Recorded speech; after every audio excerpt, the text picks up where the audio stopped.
ಮಂಡ್ಯ ನಗರದಲ್ಲಿ ಡಿಸೆಂಬರ್ 20, 21, 22ರಂದು ನಡೆಯಲಿರುವ 87ನೇ ಅಖಿಲ ಭಾರತ ಕನ್ನಡ ಸಾಹಿತ್ಯ ಸಮ್ಮೇಳನದ ಅಂಗವಾಗಿ ಸ್ಥಳೀಯ ಪ್ರತಿಭೆಗಳಿಗೆ ವೇದಿಕೆ ಕಲ್ಪಿಸುವಂತಹ ಉದ್ದೇಶದಿಂದ ನಾವಾಡುವ ನುಡಿಯೇ ಕನ್ನಡ ನುಡಿ ಎಂಬ ಶೀರ್ಷಿಕೆಯಡಿ ನಾಡುನುಡಿಗೆ ಸಂಬಂಧಿಸಿದ ಗೀತ ಗಾಯನ ಕಾರ್ಯಕ್ರಮ ಏರ್ಪಡಿಸಲಾಗುತ್ತೆ ಅಂತ ಕಸಾಪ ಅಧ್ಯಕ್ಷ ಮಹೇಶ್ ಜೋಶಿ ತಿಳಿಸಿದರು.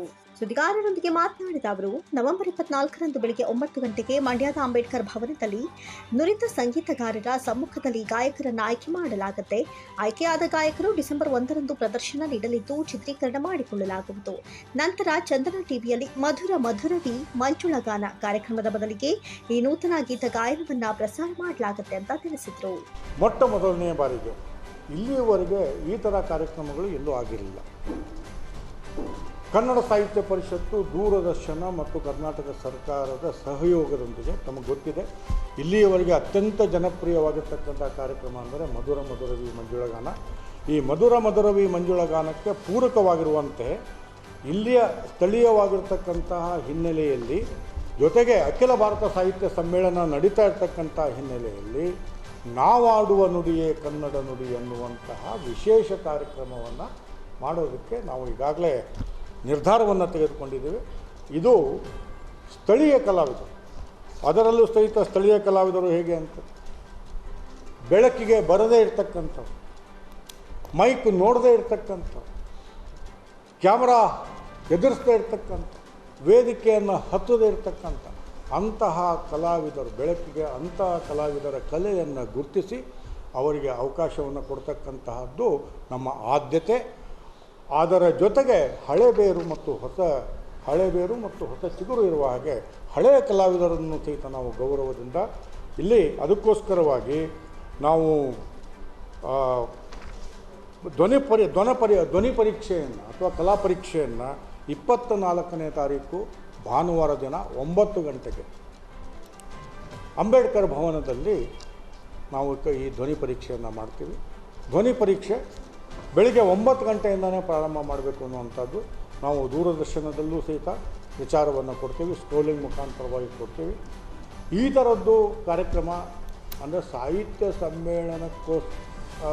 ಸಾಹಿತ್ಯ ಸಮ್ಮೇಳನದ ಹಿನ್ನೆಲೆಯಲ್ಲಿ ದೂರದರ್ಶನ ಯಾವತ್ತೂ ಮಾಡಿರಲಿಲ್ಲ. ಇದು ನಾನೇ ದೂರದರ್ಶನದ ನಿರ್ದೇಶಕನಾದಾಗಲೂ ಸಹಿತ ನೇರ ಪ್ರಸಾರವನ್ನು ಮಾಡಿದ್ವಿ. ಆದರೆ ಇಲ್ಲಿ ಹೋದ ಸರ್ತಿ ನಾವು ಹಾವೇರಿಯಲ್ಲೂ ಸಹಿತ ಮಾಡೋಕ್ಕಾಗಲಿಲ್ಲ, ಯಾಕಂದರೆ ಕಡಿಮೆ ಸಮಯ ಇತ್ತು. ಇವಾಗ ಸಮಯ ನಮಗಿದ್ದರಿಂದ ನಾವು ಯೋಜನೆಯನ್ನು ಭಾಳ ಶಿಸ್ತುಬದ್ಧವಾಗಿ ಮಾಡ್ತಕ್ಕಂಥ ಅವಕಾಶ ಸಿಕ್ಕಿರ್ತಕ್ಕಂಥದ್ದು. ಜೊತೆಗೆ ನಾನು ಪ್ರಸಾರ ಭಾರತಿಯ ಅಧ್ಯಕ್ಷರನ್ನು ಭೇಟಿ ಮಾಡಿ ಅವರಿಗೆ ನಾನು ಮನವರಿಕೆ ಮಾಡಿ ಅದು ಮಾಡಿರ್ತಕ್ಕಂಥದ್ದು ಮೊದಲನೇ ಕಾರ್ಯಕ್ರಮ ಅನ್ನೋದು ಮಂಡ್ಯ ಜಿಲ್ಲೆಯಲ್ಲಿ ಆಗ್ತಾ ಇರ್ತಕ್ಕಂಥದ್ದು ಸಹಿತ ಅದೊಂದು ಹೆಮ್ಮೆ ಅನ್ನುವಂಥದ್ದು. ಮಂಡ್ಯ ಜಿಲ್ಲೆಯ ಸರ್ಕಾರಿ ನೌಕರರು 1 ದಿನದ ವೇತನವನ್ನು ಕನ್ನಡ ಸಾಹಿತ್ಯ ಸಮ್ಮೇಳನಕ್ಕಾಗಿ ನೀಡಲು ಒಪ್ಪಿಗೆ ನೀಡಿದ್ದಾರೆ. ಅವರಿಗೆ ಪರಿಷತ್ತಿನ ಪರವಾಗಿ ಅಭಿನಂದನೆ ಸಲ್ಲಿಸುತ್ತೇನೆ ಎಂದರು. ಕರ್ನಾಟಕ ರಾಜ್ಯ ಸರ್ಕಾರಿ ನೌಕರರ ಸಂಘದ ಮಂಡ್ಯ ಜಿಲ್ಲೆಯ ಶಾಖೆಯ ಅದರ ಅಧ್ಯಕ್ಷರಾಗಿರ್ತಕ್ಕಂಥ ಶಂಭುಗೌಡರು ಮತ್ತು ಪ್ರಾಥಮಿಕ ಶಾಲಾ ಶಿಕ್ಷಕರ ಸಂಘದ ಅಧ್ಯಕ್ಷರಾಗಿರ್ತಕ್ಕಂಥ ರಾಜ್ಯಾಧ್ಯಕ್ಷರಾಗಿರ್ತಕ್ಕಂಥ ನಾಗೇಶ್ ಅವರು ಜಿಲ್ಲಾಧಿಕಾರಿಗಳನ್ನು ಭೇಟಿಯಾದರು. ಆ ಸಂದರ್ಭದಲ್ಲಿ ನಾನು ಇದ್ದೆ.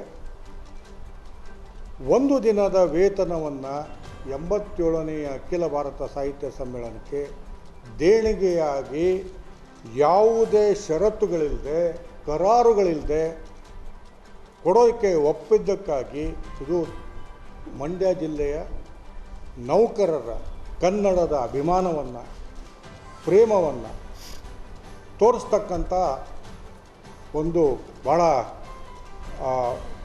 ಎಲ್ಲರಿಗೂ ಸಹಿತ ಒಂದು ಸಂದೇಶವನ್ನು ಹೋಗ್ತಕ್ಕಂಥ ರೀತಿಯಲ್ಲಿ ಮಾಡಿರ್ತಕ್ಕಂಥ ಕೆಲಸವನ್ನು ಕನ್ನಡ ಸಾಹಿತ್ಯ ಪರಿಷತ್ತಿನ ಅಧ್ಯಕ್ಷನಾಗಿ ನಾನು ಶ್ಲಾಘಿಸ್ತಾ, ವಿದೇಶದಲ್ಲಿರುವ ಕನ್ನಡಿಗರಿಗೆ ಆಹ್ವಾನ ನೀಡಿ ಅಂತ ಜಿಲ್ಲಾ ಉಸ್ತುವಾರಿ ಸಚಿವ ಎನ್ ಚಲುವರಾಯಸ್ವಾಮಿ ಸೂಚನೆ ನೀಡಿದ ಮೇರೆಗೆ ಅಮೆರಿಕಾದಲ್ಲಿ ನೆಲೆಸಿರುವ ಸರ್ ಎಂ ವಿಶ್ವೇಶ್ವರಯ್ಯನವರ ಮೊಮ್ಮಕ್ಕಳು ಸೇರಿದಂತೆ ಹಲವರನ್ನ ಆಹ್ವಾನಿಸಿದ್ದೇವೆ.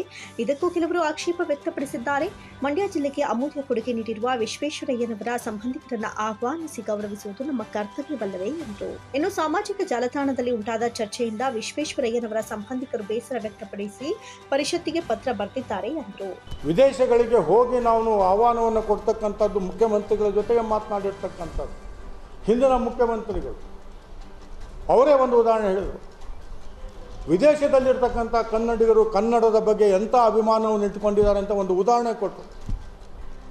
ಥೇಬ್ಸ್ ನದಿಯ ದಡದಲ್ಲಿ ಬಸವೇಶ್ವರರ ಪುತ್ಥಳಿಯನ್ನು ಸ್ಥಾಪನೆ ಮಾಡಿ ಇವತ್ತು ಎಲ್ಲರೂ ಸಹಿತ ಬಸವಣ್ಣನವರು ಯಾರು ಅನ್ನುವಂಥದ್ದನ್ನು ತಿಳಿಯತಕ್ಕಂಥ ಒಂದು ಅವಕಾಶವನ್ನು ಮಾಡಿಕೊಟ್ಟಿದ್ದಾರೆ. ಅಂಥವರನ್ನು ನಾವು ಕರಿಬೇಕು. ಅನೇಕರು ಕೆಲಸವನ್ನು ಮಾಡ್ತಾಯಿದ್ದಾರೆ. ಹಾಗಾಗಿ ಸಾಹಿತ್ಯ ಸಮ್ಮೇಳನ ಎಲ್ಲರನ್ನ ಒಟ್ಟುಗೂಡಿಸ್ತಕ್ಕಂಥ ಕೆಲಸವನ್ನು ಮಾಡಬೇಕು ಅನ್ನುವಂಥ ಹಿನ್ನೆಲೆಯಲ್ಲಿ ಹೇಳಿದಾಗ, ನಾನು ಮಂಡ್ಯದ ಜಿಲ್ಲೆಯವರಾಗಿರ್ತಕ್ಕಂಥ ವಿಶ್ವೇಶ್ವರಯ್ಯ ಅಂದರೆ ಮಂಡ್ಯದ ಜಿಲ್ಲೆ ಪ್ರತಿದಿನವೂ ಸಹಿತ ಆರಾಧನೆಯನ್ನು ಮಾಡ್ತಕ್ಕಂಥ ವಿಶ್ವೇಶ್ವರಯ್ಯನವರ ಮೊಮ್ಮಗಳ ಬಗ್ಗೆ ವಿಚಾರ ಹೇಳಿದಾಗ, ಅವರ ಬಗ್ಗೆ ಕಾಮೆಂಟ್ ಮಾಡಿದಾಗ ಇದು ಎಲ್ಲ ಸಾಮಾಜಿಕ ಜಾಲತಾಣದಲ್ಲಿ ಹೋಗಿ ಅವರು ಭಾಳ ಮನಸ್ಸಿಗೆ ಬೇಸರವನ್ನು ಮಾಡ್ಕೊಂಡಿದ್ದಾರೆ. ಗೊಂದಲವನ್ನು ಉಂಟು ಮಾಡ್ತಕ್ಕಂಥದ್ರಲ್ಲಿ ನಾನು ಬರಬೇಕಂತ ಕೇಳ್ತೇವೆ. ಇದು ನನಗೆ ಹಾನಿಯಲ್ಲ. ಇದು ನನಗೆ ಹಾನಿಯಲ್ಲ.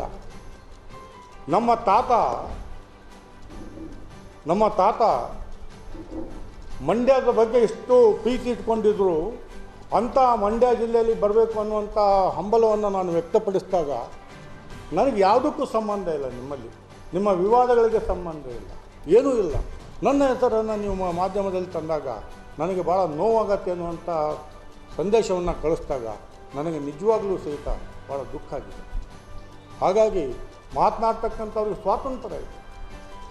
ಆ ಸ್ವಾತಂತ್ರ್ಯವನ್ನು ಎಲ್ಲೋ ಒಂದು ಕಡೆ ಆ ಸ್ವಾತಂತ್ರ್ಯದ ಒಂದು ಗಡಿಯನ್ನು ಮೀರಿ ಮಾತನಾಡಿದಾಗ ಬೇರೆಯವ್ರಿಗೂ ಸಹಿತ ಯಾವ ತರಹ ಮನಸ್ಸಿನ ಮೇಲೆ ಪರಿಣಾಮ ಆಗುತ್ತೆ ಅಂತ ಅಂಥವ್ರು ಬರಲಿಲ್ಲ ಅಂದರೆ ನಾವು ಮಾಡಿರ್ತಕ್ಕಂಥದ್ದು ಎಲ್ಲವೂ ವ್ಯರ್ಥ ಆಗುತ್ತೆ ಅನ್ನುವಂಥದ್ದು. ಇನ್ನು ಸಮ್ಮೇಳನ ಅಧ್ಯಕ್ಷರ ಆಯ್ಕೆಯಾಗಿ ಅಕ್ಟೋಬರ್ 10ರಂದು ನಡೆಯಬೇಕಾಗಿದ್ದ ಕಾರ್ಯಕಾರಿ ಸಮಿತಿ ಸಭೆಯನ್ನು ಚುನಾವಣಾ ನೀತಿ ಸಂಹಿತೆ ಹಿನ್ನೆಲೆಯಲ್ಲಿ ಮುಂದೂಡಲಾಗಿದೆ. ಚುನಾವಣಾ ಆಯುಕ್ತರಿಗೆ ಪತ್ರ ಬರೆದು ಅನುಮತಿ ಪಡೆದ ನಂತರ ಪರಿಷತ್ತಿನ ಕಾರ್ಯಕಾರಿ ಸಮಿತಿ ಸಭೆ ನಡೆಸಿ ಸಮ್ಮೇಳನಾಧ್ಯಕ್ಷರನ್ನು ಆಯ್ಕೆ ಮಾಡ್ತೇವೆ ಅಂತ ಕಸಾಪ ಅಧ್ಯಕ್ಷ ಮಹೇಶ್ ಜೋಶಿ ತಿಳಿಸಿದರು. ಎಲೆಕ್ಷನ್ ಬಂದಾಗ ಸಾಹಿತ್ಯ ಸಮ್ಮೇಳನದ ವ್ಯಾಪ್ತಿ ಮತ್ತು ಸಾಹಿತ್ಯ ಸಮ್ಮೇಳನದಲ್ಲಿ ನಾವು ಅಧ್ಯಕ್ಷರ ಆಯ್ಕೆ ಪ್ರತ್ಯಕ್ಷವಾಗಿ ಅಥವಾ ಪರೋಕ್ಷವಾಗಿ ಪ್ರಭಾವವನ್ನು ಬೀರ್ತಕ್ಕಂಥ ಹಿನ್ನೆಲೆಯಲ್ಲಿ ಇದನ್ನು ನೀವು ಪೋಸ್ಟ್ಪೋನ್ ಮಾಡಬೇಕು ಅನ್ನುವಂಥದ್ದು ಕಾಗದ ಲಿಖಿತವಾಗಿ ಬಂತು. ಲಿಖಿತವಾಗಿ ಬಂದಾಗ ಇವರೇ ಸ್ವಲ್ಪ ನೀರು ಕೊಡ್ತೀವಿ. ಲಿಖಿತವಾಗಿ ಬಂದಾಗ ನಾನು ಚುನಾವಣಾ ಆಯುಕ್ತರಿಗೆ ಕಾಗದವನ್ನು ಬರೆದೆ. ಚುನಾವಣಾ ಆಯುಕ್ತರ ಉತ್ತರವನ್ನು ಕೊಟ್ಟಿದ್ದಾರೆ. ಹಾಗಾಗಿ ಈ ಚುನಾವಣೆ ನೀತಿ ಸಂಹಿತೆ ಇರೋವರೆಗೆ ನಾವು ಮಾಡೋಕ್ಕಾಗೋದಿಲ್ಲ ಅಂತ ಇವತ್ತು ಚುನಾವಣೆ ಮುಗಿದಿದೆ. ಹಾಗಾಗಿ ಮತ್ತೆ ನಾನು ನಾಳೆ ಚುನಾವಣಾ ಆಯೋಗಕ್ಕೆ ಹೋಗಿ ಭೇಟಿ ಮಾಡ್ತೀನಿ. ಭೇಟಿ ಮಾಡಿ ಅವ್ರು ಚುನಾವಣೆ ಆಯೋಗದ ಕ್ಲಿಯರೆನ್ಸ್ ತೊಗೊಂಡ್ಬಿಟ್ಟು ನಾವು ನಮ್ಮ ಕಾರ್ಯಕಾರಿ ಸಮಿತಿಯಲ್ಲಿ ಮಾಡ್ತೀವಿ. ಇದು ನಿಮಗೆ ಭಾಳ ಸ್ಪಷ್ಟವಾಗಿ ಹೇಳಿದ್ದೀನಿ.